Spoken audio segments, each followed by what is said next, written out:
तुम्हाला माहिती आहे का, बाजारात मिळणारे हे केमिकलने भरलेले रंग ज्यांना आपण हॅप्पी होली म्हणत एकमेकांना मजेत लावतो, किती हानी करतात. काळा रंग ज्यामध्ये लेड ऑक्साईड मिसळलं जातं, किडनी कमकुवत करून मूत्रपिंडाचा आजार देऊ शकतो. हिरव्या रंगात कॉपर सल्फेट असतं, ज्यामुळे डोळ्यांत जळजळ, सूज आणि तात्पुरतं अंधत्व सुद्धा येऊ शकतं. सिल्व्हर रंगात असतं ॲल्युमिनियम ब्रोमाइड, जे कॅन्सरला आमंत्रण देतं. निळ्या रंगात रसायनं मिसळली जातात, जी त्वचा रोग निर्माण करतात.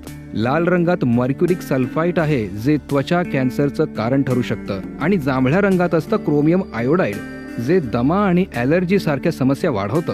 चला आता समजून घेऊया की आपल्या घरीच नैसर्गिक गोष्टींचा वापर करून रंग कसे तयार करायचे, जे शरीराला नुकसान नाही तर आरोग्य लाभ देतील. काळा रंग.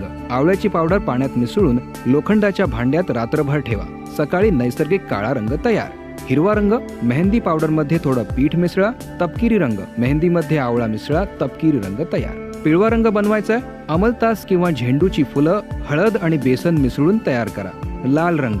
लाल चंदन आणि जास्वंदाच्या फुलांची पूड तयार होईल अगदी नैसर्गिक लाल रंग.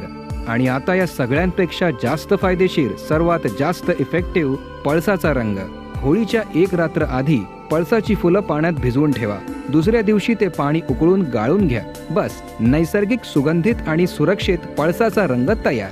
जिथे पळसाच्या रंगाने होळी खेळली जाते, तिथे मानसिक असंतुलन, उच्च रक्तदाब, हृदयविकाराचा झटका आणि अशांतता सारख्या समस्या तुलनेने कमी दिसतात. आणि आपल्या ऋषींनी तर पळसाच्या फुलांनी होळी खेळण्याची परंपरा निर्माण केली होती. तर हिला म्हणतात खरी होळी. रंगही खेळा, आरोग्यही वाचवा. हरिओम.